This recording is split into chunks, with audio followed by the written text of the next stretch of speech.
Hello, and welcome to my little corner of the internet. My name's Katherine. I shall be your hostess. Today on Stoner Thoughts, we're going to be talking about narcissism, empathy, and the cultural evolution of humans. Because what else are you going to think about when you're stoned?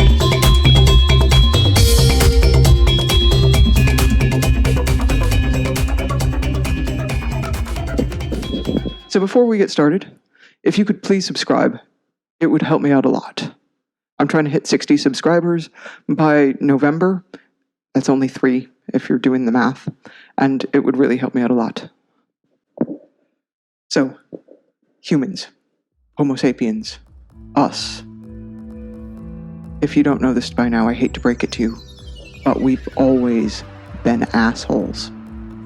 We are the drunk guy at the bar who you pray to God doesn't make eye contact with you. Because the best thing that can happen is he's going to go on and on about how he tamed fire and invented the wheel. And the worst thing that could happen is you'll end up like the Neanderthals. Let's take a moment. Poor little Neanderthals. But this video is about empathy and narcissism. And humans are mammals.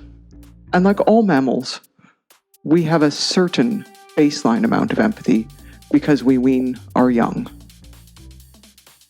That's just how it is. But after that, it goes up and down throughout the species. An example of that would be cats. Cats wean their young.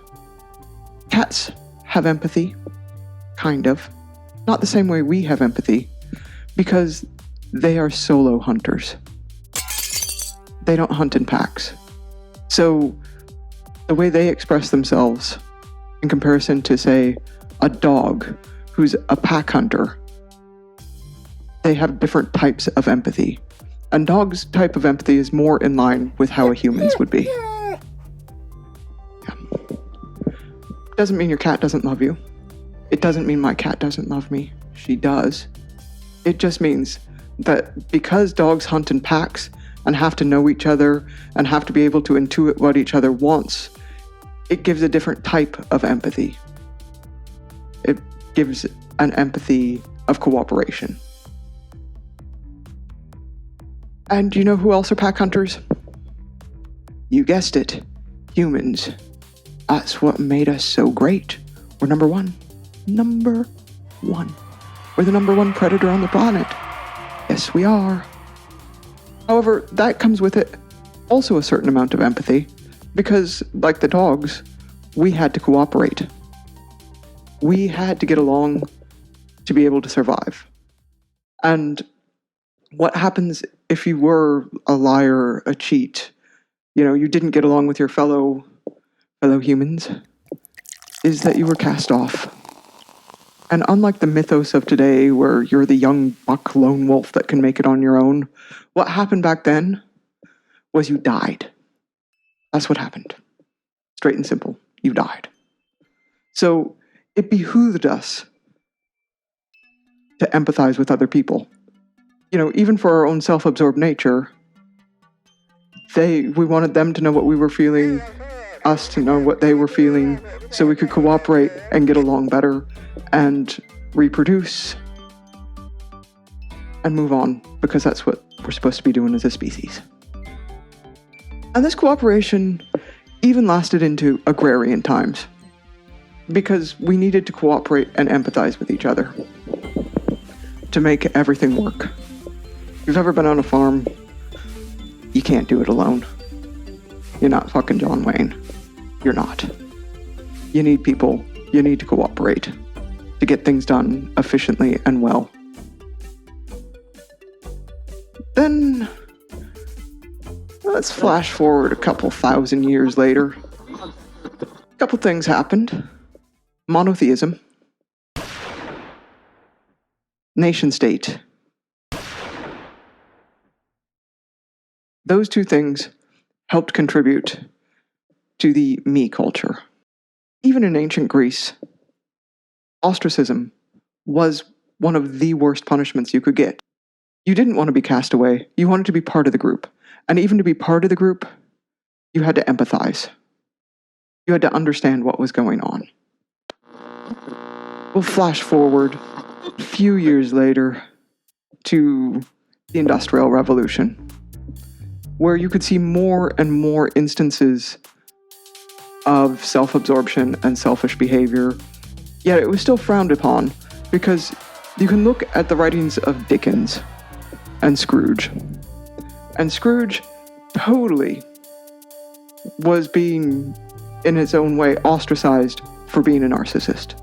They were saying, oh, this is what you did, this is what you're doing, this is what'll be the outcome if you keep doing it, if you keep your selfish ways. So they were still trying to get a handle on it back then. 5%. Damn it, Scrooge, it's not fair. But no, it was slowly business. Growing as a problem. I'll give you a moment to make up your minds. Then flash forward to the late 1970s, 1980s, with the me generation going to greed is good, going to show me the money. That is a total fucking flip of culture. Greed is good. Totally. It's not just a baby flip. It's gone from McScrooge getting told off because he wasn't being a nice guy to be an asshole. And that's how it's supposed to be. So that's really where we started seeing it. Like, in more of a mass consumption. And that was more marketed to older people, hippies turned yuppies who are now Trump supporters. It became an indoctrination into a younger generation. And people that were, say, 10 when they first started hearing this are in the prime of their lives now. They're in their 40s, 50s. They're starting to get into control of everything, of the world. They're getting in control of the world. And you know what? They are assholes. Because it's that type of thing where if he can do it, I can do it. Pull yourself up by your bootstraps and you can make it too, and you can be an asshole to people too. And that's what we need to aspire to. That. And then let's move up to likes and Facebook and Instagram and TikTok and all of those things where you're like, look at me, look at me, look at me. Huh. So we're going over and over and over again, developing more and more narcissistic tendencies across culture. And then the people that do have empathy, there's starting to be a rift. We're starting to be almost two types of humans, people without empathy and people with empathy. And in a battle right now, I hate to break it to you, but the ones without empathy, the narcissists, are going to win on a cultural level. Because you can't go gray rock. You can't just ignore them. You have to fight them. And to be able to fight them with empathy is almost impossible. Our only hope, really, are pragmatic, high-functioning, autistic people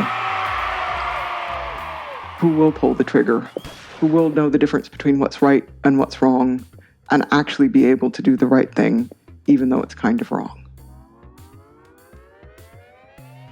And if we continue going like this in our narcissistic spiral, what's going to happen is we're going to start to live in a Grand Theft Auto world. What was that? What a was world that? Where people might to survive, where you beat each other up, you steal their cars, you don't give a shit about anyone or anything. It's just how powerful you can be. On the other hand, one of the good things that would happen with that is after everybody destroyed each other, we would go back to empathy again, because we would have to go back into our tribal forms to survive, into our smaller clusters of humans, into the way that we can be together, and we would need empathy once again to survive. The other alternative is that we really are eventually headed towards a culture of abundance, where we have all that we need, where power is actually irrelevant, because everybody has everything. And in that case, empathy will come back too. Where we are right now is in one flashpoint, one little moment in the history of mankind where empathy is not advantageous. What do you think? Please leave it in the comments below, and if you really could, again, please subscribe. It would do me a world of good. Thank you so much for watching.